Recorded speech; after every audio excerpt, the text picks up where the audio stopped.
Hi witches, welcome back to my channel. It's me, your lovely Chaotic Witch Aunt, and I think this is an exciting video. It's a video I've wanted to make for a while. I actually have my notes up because of course I do. This is a video on how to make your practice practical. I'm going to be taking you through some of the things I do to make my practice practical and some tips and kind of ways to bring magic into your month to month. I think that a big thing when we talk about folk magic, and this is something that I'm even guilty of, that I've been doing recently, is it's very, very difficult to, well, it's not very difficult. I always feel like I'm really bad at remembering that folk magic is very much intertwined with my day-to-day. It's very easy for me to feel like I'm not doing anything, like my spells aren't doing anything. But even then, I think that a really big part of folk magic in a lot of ways is bringing your practice into the more practical aspects. It is the small magic, as I like to call it, the kind of everyday little things that you do, to the bigger rituals centered around your health and well-being. So we're going to talk a little bit more about kind of magic you can do throughout the month, maybe some times when you can do it during the moon cycles, because I'm a moon cycle bitch, okay? I didn't used to be, but now I am. Also, shout out Olivia, this is her merch. So making your practice practical, and kind of talking about what kind of magic you could do throughout the month, why you would do it, and even like how to integrate it more into your routine. So I have about 6 options here of monthly magic that I do, and I'll take you through some of the ways that I do it. The first thing that I'm talking about is cleansing. So cleansing is something that I feel like we often overlook. It's so good for spiritual well-being and upkeep. It's so good for hearth and home tending and taking care of your house and land spirits. It's very much centered around making sure all that energetic gunk is out of the way. Cleansing can be done in a lot of ways. The most common kind of thing that we can talk about is smoke cleansing. I've done a few videos in the past talking about smoke cleansing, but we can talk about it more. Cleansing in general for me has just kind of become cleaning my house. And after I clean my house, I will smoke cleanse it. I usually will throw salt around, sweep it up, and then turn my little robot vacuum on, and he goes. It very much is, for me, a really big aspect of it, because whenever I clean my space, I am also cleansing it. How I kind of got this into my routine is partially having a partner who like helps me with it, and also making sure that I kind of am very tuned into when my house is starting to feel energetically cluttered. Like right now, you're not gonna see my office, but to be cleaned. Okay, it's dirty in here. It is very dirty. Cleansing by itself doesn't have to be an all-out cleaning, deep clean of your home, but I do think it helps a lot. So some examples of cleansing that I personally do: vacuuming, sweeping, throwing salt around. My favorite smoke cleansing mix has to do with has 2 to 3 really baneful, not even baneful, but really strong purifying plants. So an example: juniper or hyssop, camphor, and rue. And then I have 1 to 2 protective plants. So sometimes I'll actually put salt in my incense, and sometimes I will also kind of take a little bit of oil and put it in. My most recent kind of incense, I think, was this one. I think I have a video of me making it somewhere. It smells like shit, okay? Like, my incense, I never make it to be like smell good. I make it so it's powerful. So in this, I have, like I said, I have some camphor, a lot of rue. I don't think there's actually any juniper in this one, but there is some blessed palm and nettle. There's nettle in here. You're gonna be like, there's no way you can smell that. Yeah, I didn't smell all of it. I remembered some of it, but it's in there. And so this is what I've been using with my little wooden spoon. Look at this guy. This is the cutest. Look at my nails too, it matches. It very much was something that I made intuitively. I wasn't really paying attention to like, oh, I should do this and this because this is the formula. For me, it was very much about what I was feeling pulled to in that moment. And it was a lot of nettle, blessed palm. I bet there's some rose in here too. You will not be able to smell that. Some camphor. And this has just been the incense that I've been using. I love this tin too. What you can do when you're thinking about cleansing is you don't have to make your own incense. You can use stick incense, you can use cone incense, you can use whatever it is that you feel drawn to. But I do like to make it a point of either on Sunday or Monday, I clean. The reason I choose Sunday or Monday is actually having to do with the planets that rule over those days. So the sun has to do with a lot of solar energies, energetic things, and even though Sunday is typically a day of rest, I feel like that is very integrated into my cleaning. Cleaning is taking care of myself and cleansing is taking care of my spiritual self. Or I'll do it on Monday for Diana, and those are the days I'll typically do it. I actually also sometimes used to do it on Jupiter's day, on Thursday. But so those are the 3 days I would recommend for cleansing if possible. If not, it's okay. Find your own rhythm. Other things that I like to do when I am cleaning, I like to make my own salt. Not like scrape it up from the bottom of the ocean, but I take some coarse salt and I'll put other herbs in it, and that is what I will use to cleanse my space. A few other things that I have done in the past for cleansing is creating a salt bowl, or almost like an energetic trap that I keep by the front door. I have a protection ward that you'll see me redoing in this video because I noticed that I've been feeling icky and it's been down the entire time. So you'll see a general protection ward, but some things that I've done in the past for like energetic traps or wards include salt bowls by the front door. I've done mirrors facing the front door, which someone is going to be very into feng shui and be like, you shouldn't do that. And I'm like, it's a reversal, bitch. It doesn't, and it's been great for me personally. I've had really good experiences with mirror boards. So you'll see me talk a little bit about that later in my general protection section. Other things you can do for cleansing are floor or like washes. So I'm someone who loves a good spiritual soap, okay? I go ham for spiritual soaps. I'm hopping into Witchcraft every other week and getting a spiritual soap. And I really love using it because it's integrating something very magical into my mundane. Every time I shower, I'm using this specific soap in my body. Even if I'm not being intentional with it, it's still there. And the intention is still there. So some ways to kind of integrate it is find an incense that you really, really like and burn it while you're cleaning. If you are sensitive to fragrances, another way to do this, and another way I like to do this, is after sweeping or vacuuming the house, I go immediately outside and I'll bang the broom out, or I will empty it in the trash outside. So you're kind of taking all this energetic gunk and putting it outside. But I will bang my broom outside when I'm done cleaning, kind of like a get the fuck away. And if you're sensitive to smells as well, you can do something like a spray. I have a couple options here. So I have 2 sprays that I really like to use. I will toggle what kind of sprays or waters I'm using on my door. I'm missing the cap for this one. This is my Rue.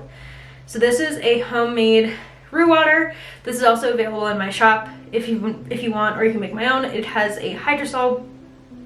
No, this is the Rue water. What are you? This is the veiling spray. I don't have mine labeled, so I can never tell them apart. So this is the Rue water. It really is just a little Rue hydrosol and some Rue extract, a little bit of witch hazel. It smells very much like Rue. I like to use Rue water on my floors. So I really prefer the Rue hydrosol with the Rue extract instead of just Rue extract on my floors. Or you take Rue extract and do it to a certain amount that it distills the water. And you don't have to like worry about it staining floors, because if you are also a hardwood bitch, you do have to worry about that if you're using an extract, which is like a tincture. And that's just like a catch-all world. But I created this because I was worried about my floors, so I changed the recipe and now I use it on my floors and I don't have to worry. I actually will get one of those mops that you like can refill, and I dump like some cleaning solution, a little bit of roux water, and usually some holy water in there. And that's what I use to clean my floors. I also like to use Vitae. Vitae is good. This spray in general is a veiling spray. So if I wanted to use this as part of my cleansing or my cleaning, I would probably use it on the outside of my doors to protect, and then on the inside of my doors I would use something like St. John's water, L'acqua di San Giovanni, to protect and still bring in blessings. This is a really good spray for that like nurturing protection that you get from veiling. But these are two examples of waters that I use for different reasons in my cleansing routine. So salt bowls, but making sure that you're choosing things that you feel pulled to as well. You can literally like clean with something that, like a rose water if you want, but don't choose an incense just because you think, just because you feel like it's the incense you should use. Create your own, or find one that really resonates with you and use that, like that while you're cleaning. And if you, like me, sometimes you don't have the energy to clean that week, you can still smoke cleanse. Burn a little rosemary or a little rue in your house with a window open and you're all set. We're moving on from cleansing to altar tending. Now, if you're like me, you use your altar as a storage space, or you really only clean your altar every 3 to 6 months. That's okay. Me too. Here are some ways to integrate altar tending into your practice that are a little bit less daunting than taking everything off and dusting it. If you're noticing clutter on your altar space, if you're like me, you're gonna notice it and be like, I'll deal with that later. As soon as you notice it, move one thing. You don't have to move everything. Move one singular item off your altar. So for example, my altar is really cluttered right now. I'm gonna move this book. This was our book club book for Patreon. I'm gonna move this and I'm gonna put it on my book stack over here. If you're also like me, suddenly that one thing is gonna be like, wait, why don't I just do all of it right now? And you're gonna get it all done. You don't have to go through and clean your altar every time it gets a little dirty. What I like to do is I like to keep track and keep spells active on my altar, which I'm also gonna be talking about one of those in kind of the 2 sections after this, but I will show you. This is a candle that I did recently. It's a protection candle. So this is a Mithras candle. It's on one of my little candle stands. So whenever I'm doing a working at my altar, whenever I'm in the same space as my altar, I will light this candle. Whenever I'm in the same space as my altar, I will light whatever kind of candles are on it or whatever spells are on it, or whenever I'm doing workings. So if I'm in my office and my altar's right there and I'm just sitting and doing nothing, I will still light those candles. And for me, this is a method of altar tending. I actually created those candles to kind of protect my space and protect certain things, and also kind of keep an eye out for evil eye whenever they're lit. So sometimes I will make it a point to light it every single day at the beginning of the day when I'm home, and sometimes I will make it a point to only light it when I'm in the space with it. And there are lots of things happening on my altar right now. The other way you can kind of keep an altar tending is just kind of look at anything that's dusty, any offerings that need to be replaced, and replace it when you notice it. For me, a big part of my altar tending is making sure that my like Diana statue doesn't get dusty, that there aren't really, really old spells that I'm not lighting anymore on there. So when I notice that, I try to replace it. A part of altar tending as well, and for me personally, is trying to not take everything off and clean it every week, but I do try to clean it up a little bit and spray it down, and I'll put it on my schedule. And so with me, I don't necessarily have a specific day for doing this. It really is when I'm like cleaning other parts of the house and I make this part of my routine, or I'm sitting in my office and I'm not doing anything and I get a sudden burst of energy and I decide to kind of clean it up a little bit. Right now I could do with a bit of a pickup. I'm not showing you guys, it's kind of bad. Only my dog is allowed to do that. Altar tending is kind of one of the lesser aspects of my monthly magic. The practical parts of it really are just trying to be more cognizant or tuned in with when that altar is looking a bit cluttered and doing my best to clean it. One of the bigger aspects of my monthly magic is money magic. I actually have specific days set aside every single month in which I am working certain money spells. So I have several money spells that have been going for as long as my business has been open, and on either the 1st of the month or on the 5th or the 6th of the month, I try to do it on Jupiter's day, so Thursday, I will go through and redo it.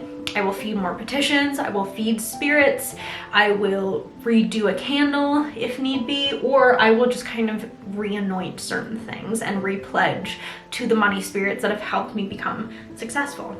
So that's gonna look different for everyone. For me, one of my money spells has a jar and a candle dedicated to two specific entities. Part of it is every month I replace that candle. Or I add new offering to the bowl. Another aspect of my money magic is a resurrection fern, which you can actually see me prepping in the video that you'll see now. And part of that is just tending to that resurrection fern a little bit every day, especially when it's looking dry, re-anointing it, working with it, checking in with it, because it is a spirit that is helping me. Other things that I do that are consistent is I have a enchanted money jar that every single time I add money to that jar, it grows the amount of money that is received and coming in. So every dollar in that jar is an offering to the money spirits that help me, but it is also a spell in itself where it's actually working to draw things in as I add more to it. So it's like a rainy day savings jar, but an offering and also a spell. And so that's one of my favorite ways to do money magic, because all you have to do is enchant that vessel, add some herbal allies and oils to it, do a sigil on the bottom or add a petition, and then every time you put a dollar in there, it's doing its magic. I very much enjoy that particular money spell because it's right on my desk. I'm not going to show it for certain reasons. It's right on my desk. Whenever I get a tip at work, whenever I get cash, it goes in that jar. Sometimes I do pull out of it, and I've noticed that when I pull out of it and when I use it, I tend to save more money than I would have if I had used a credit card. Like I get a weird discount, or I have some sort of like 2-for-1 thing come up, and I don't end up needing all the money, so most of it goes back in the jar. Another kind of part of this that you can do is reserving a bank account for your spirits. This is actually an idea that came to me by a traveling witch, my friend Gabriel, who used to be a reader at Witchcraft, but now lives somewhere in the far lands of Pennsylvania. I miss that bitch every day, and he knows it. You can set aside a bank account for your spirits. Now, this doesn't have to be a big bank account. It can literally be, sometimes some places allow you like a little savings fund. Create a savings fund, make it as dedication for your money spirits, and set maybe $1 or $2 aside whenever you are capable. You can, of course, do more than that. The reason I do cash is because a lot of times my bank account is intrinsically tied to paying my bills, taking care of rent, groceries, so it fluctuates a lot in those saving funds, and because sometimes I do have to pull from them in order to cover expenses. I really prefer the cash method just because it's completely not tied to my bills or rent whatsoever. It's very much just money for me and my spirits, and I don't have to worry about my bank accidentally pulling anything out of those funds to cover something. Another thing that I was talked to when what I was told when I started doing money magic and working with money spirits, and when I say money spirits, I mean spirits that are inclined to help someone financially. This could be a plant, a saint, a spirit, any of those, and I just refer to them collectively as my money spirits, even if they're not all technically in the same category. So something to learn about money magic and working with money spirits is when you are working with them and offering things, you need to actually, like, money spirits love money. Because I was sitting here and I'm like, yeah, I offer them coins, I offer them this, and my friend Gabriel was like, you just offer them coins? And I go, yes. And he's like, do you offer them cash? I go, no. And he's like, the cash down. So part of my deal with the money spirits is the more that they help me bring in, the more actual bills they get on their altar spaces. So if you would come into my house, you actually would see actual bills, like real money, on my altar spaces, and in my space that I don't touch. It's dedicated to my money spirit. We're gonna move on from money magic, but I really do think that some of the easiest ways to begin money magic are the money jar that I mentioned, or a lovely resurrection fern, which you have seen mine. We're moving on to spirit feeding. I feel like this very much goes into money magic in a way, because we do all have a lot of spirits that we work with, or at least I do. We have a lot of spirits that we work with, and I feel like sometimes it's hard to remember to give them offerings. So here's some ways to create that part of your practice to become more practical. I like to conceptualize offerings in a way that is a little bit different than other people do. Offerings don't have to be physical. You don't need a physical piece of food or a cup of tea or a cup of coffee in order to give an offering to a spirit. All you need is yourself. When we reconceptualize offerings as something that we are constantly giving as acts of devotion and dedication to certain things, we can see offerings as a lot more accessible than going out of your way to pick flowers for a spirit or a deity, even though that is a very valid thing to do, and I do it. Keep in mind the ways in which we can feed the spirits that work with us and help us with things without really going out of our way to get a physical offering. Rest is an offering, protection is an offering, the way you exist is an offering.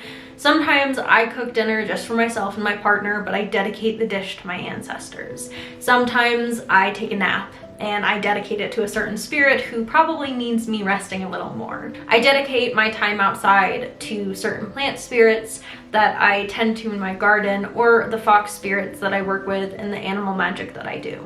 There are lots of different ways that we can see offerings not just as something that we physically give, but something that we emotionally and spiritually give as well. You can dedicate your outfit for the day to a particular deity or spirit, or you could even dedicate the veil you're wearing or the oil you're wearing to a spirit or entity. There are a lot of different ways that we as practitioners can see feeding spirits and nourishing ourselves and taking care of ourselves is a way to feed our spirits that really do just, some of them just really want us to take a break. When we move past spirit feeding, because that's definitely, I think, a shorter thing, and not every witch works with spirits, but we can also see spirit feeding and being outside and that kind of stuff as grounding as well, which is a way to find that practicality in your practice. Whenever you're outside, take count of like 5 things around you for the 5 senses. Take count of how the air tastes and how it feels, if it's warm or cold. Be more mindful of your surroundings, and in that mindfulness, oftentimes we open ourselves up to a little bit more intuitiveness, especially with our spirits and what they need. I love, the next 2 are my favorite topics, because you know I am a protection bitch. I love protection spells. I love all types of protection. So I'm talking about kind of 2 elements of protection here, specifically evil eye protection and general protection. So for evil eye protection, I actually create very specific sigils, candles, etc. that are targeted towards dispersing the evil eye when they are lit. One example of this is the black candle that I dressed and made that came from Mithras. It's on my altar right now. It is both a protection candle and a candle with a sigil imbued with this dispersal of negative energy, and specifically of the evil eye.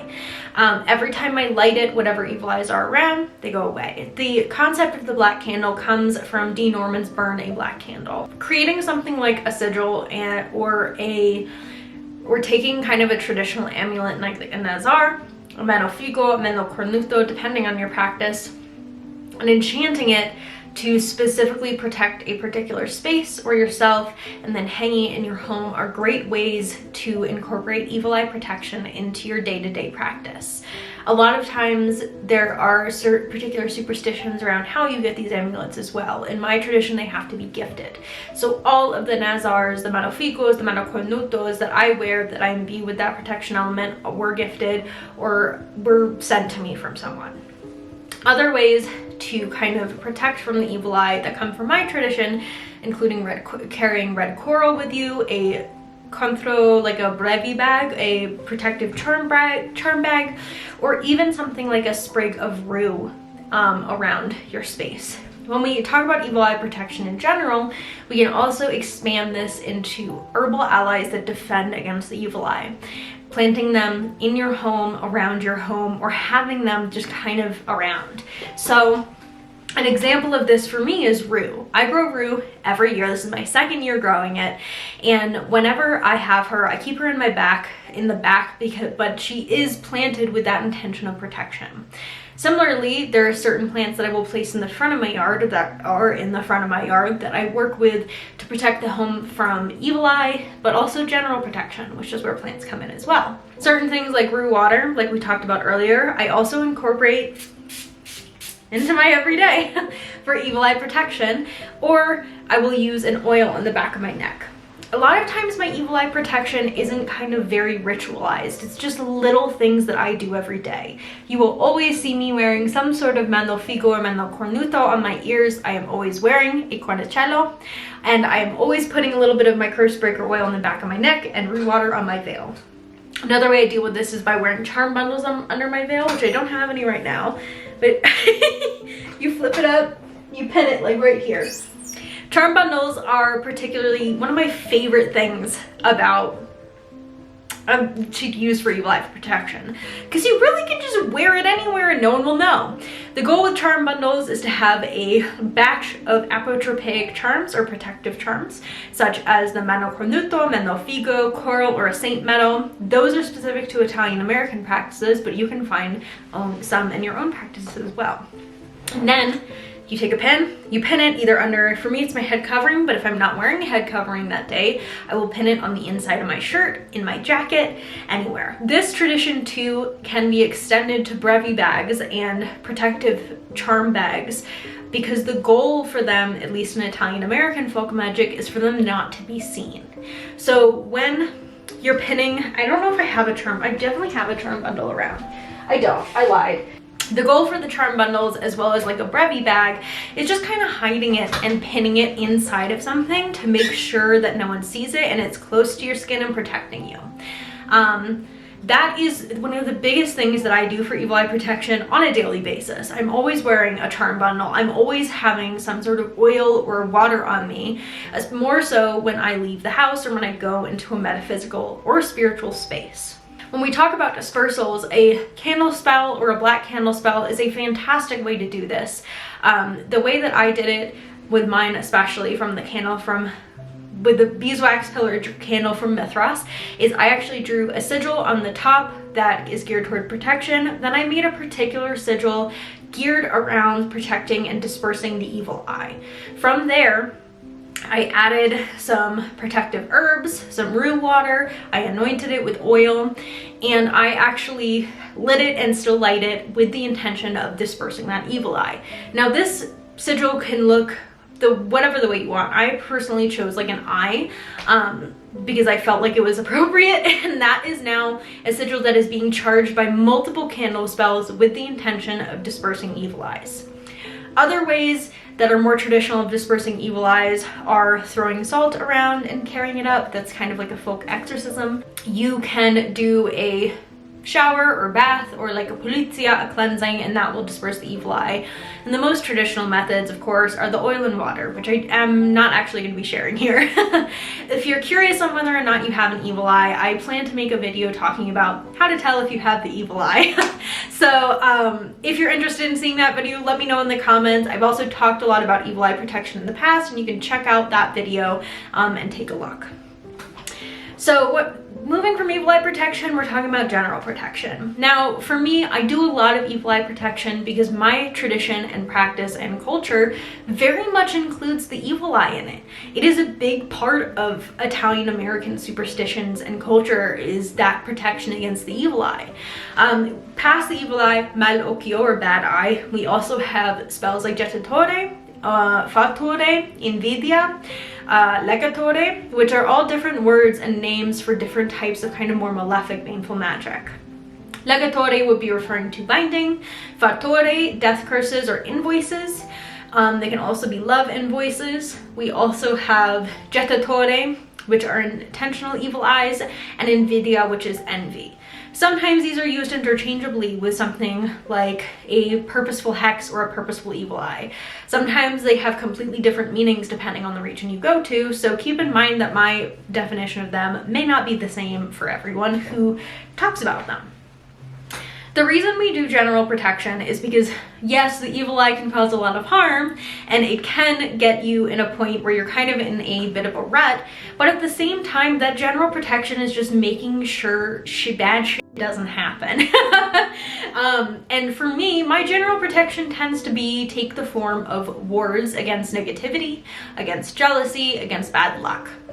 So an example of a ward that I talked about that I'm actually going to be redoing is a mirror ward that I enchant. I dress it with certain oils and I write sigils on the back of it and I hang it across from the door that is the entrance to my home. This for me is a reflective word that in a way reflects all the negativity, but at the same time brings in a lot of the abundance that I want. We can talk about mirror magic more in another video if you want. But yeah, so that's one example of it. The black candle that I just talked about is also for general protection. This general protection is protecting my bank accounts, my abundance, my money from things like the evil eye, but also just from bad intentions, from other hexes. A lot of the protection magic I do are physical wards in my space. I work with a lot of local plants and plants in my garden that to help protect my home. Some of which include rose and rose thorns, singing nettle, and of course juniper, which is in my front yard. All of these plants and I have a relationship surrounding protection of the space and protection of the home. Salt is also another tool that I use a lot to protect my space. And when we talk about general protection, your wards can be something really big, like a mirror facing your door, or for me, I have another mirror hiding behind my office door, a plant that you plant specifically for that, or it can be really simple. If you go out and find some sort of charm that looks like an eye, you can bless it and consecrate it to protect your space. I also like to do something that I found, I believe, in Burn a Black Candle by D. Norman, where I lay salt under the entrance mats to my door. General protection can be as simple or as complex as you want. It can be making sure that you wear a veil when you leave the house. It can be doing a candle spell once a month to refresh a ward. I have several plants that I work with to protect the home. Juniper grows in the front of my yard, actually by the fence, and I work with it to protect against theft. I also work with stinging nettle for protection, which I planted this year, rue for protection, and rose for protection. A very simple rose spell you can do to protect your home is actually go to a grocery store, Walgreens, wherever, and buy a rose. So when you buy this rose, you're not going to want to keep it alive. You're going to want to pray to it, include it in a spell, tie it a specific way, and ask it to protect your space, and then hang it on the front of your door. So an example of this is actually kind of sitting down and maybe carving a little sigil into the stem of the rose, or like talking to the rose itself and being like, hey, do you want to help me? I really like rose for both its protective properties and its attraction properties. So when I hang roses on my front door, I'm typically doing that with both. When the rose, for me, when it flew away in a windstorm, I knew it was time for me to redo that protection. I really like kind of sitting down and doing some sort of a tying spell. I take some string, knot of 1, the spell's begun, knot of 2, it cometh true, and every single time I pray to Rose. Because Rose has associations with Mary, you can also recite a rosary over her and ask her for her protection that way and the protection of Mary over your home. If you prefer a different plant, juniper is a fantastic protection option, as well as stinging nettle. Although I do not recommend hanging stinging nettle in the front of your home, rather I would recommend making a charm bag with it and burying it or putting it close to the front of your house. You'll notice I'm talking a lot about front of the house. The reason I'm talking about this is because for me, Something that I've always done is keeping candle spells, keeping protection things towards the front facing of the house. This for me kind of creates an energetic shield, and it's not that the back of the house doesn't need that protection as well. It does, but I always like to do it there. Another thing I really like to do, especially if you're renting and you can't do a lot of planting, for me, I'm very lucky and I'm allowed to plant whatever I want, but if you can't do a lot of planting, you can take something like a stinging nettle or a rue in a pot and create almost like a sigil, something that's easily digestible, and put it in the front of your house. This also works with potted plants inside the home, so actual plants. I have a plant orb that I've had for ages that every time negativity is sent towards me or the home, it grows a little more. So this is a really great transmutation spell for the plant. Just make sure you're taking care of the plant as well and the plant spirit. You don't want to just ask it for something and then never pay any attention to it. The fun thing about this is every time I propagate this specific plant, because it's very big, I get a little bit more of that protection energy. That sigil is being fueled by the growth of the plant, and the plant is being fueled by the sigil. There are lots of different ways to incorporate general protection into your everyday wear. We talked a little bit about charm bundles and charm bags, which are two examples that I tend to gear towards the evil eye. However, you 100% can gear these towards general protection as well. For me, I feel the most practical method are the little things, the really mundane things, like laying a little bit of salt under a doormat if possible, or even like a small chime candle spell. Like I said, if you're renting, a potted plant is a really fantastic ward for general protection, and charm bags for me can be and charm bags for me are very accessible. I really like to get myself into the habit of making charm bags. They're transportable, you don't need a lot of materials to make them, and you don't really need to spend a lot of time on them. For me, my charm bags take maybe 10 to 20 minutes, and actually that's depending on who I'm doing them for, but my personal ones take about 10 to 20 minutes, and I intuitively pick herbs that I already have accessible to put in them. I don't really like seeking out a lot of fancy ingredients for my charm bags. Instead, I go for the more accessible things that I'm already working with, like the juniper in my front yard or the dirt from under Diana's tree. Another way that you can do general protection is something we talked about earlier, a bowl or something near the front of your house that's very basic protection.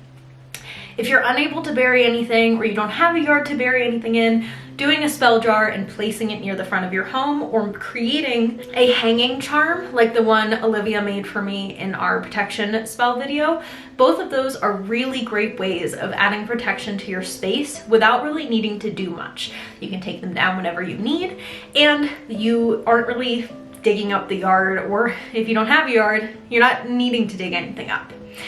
Putting any type of sigils or pieces of paper underneath your doormats into your space, or even on the top of your door frame, are really, really great ways of keeping your space protected that don't take a lot of time or energy.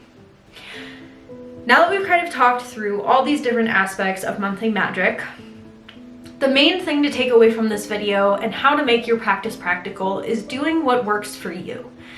Gauge your energy every day and decide what is going to be best and what is going to be the best use of your time. Not everyone has the time to sit down and do really intense, in-depth rituals, so make sure you're keeping your own practice accessible for yourself. Don't set standards that are super high, that don't make a lot of sense in the long run for certain types of rituals or spirits you need to work with that use a lot of pomp and circumstance that you aren't able to upkeep. Keeping your practice practical is ultimately about what you can manage and what practical looks like for you. I hope this video gave you some ideas on how to create monthly magic and find more magic in the mundane, and I hope you have a fantastic rest of your week. Remember to drink water, and feel free to tune in the next time I post a video. If you want, you can like, comment, turn the bell on, or send to a friend, but if not, absolutely no pressure. Que Dio, oh no, siate benedetti.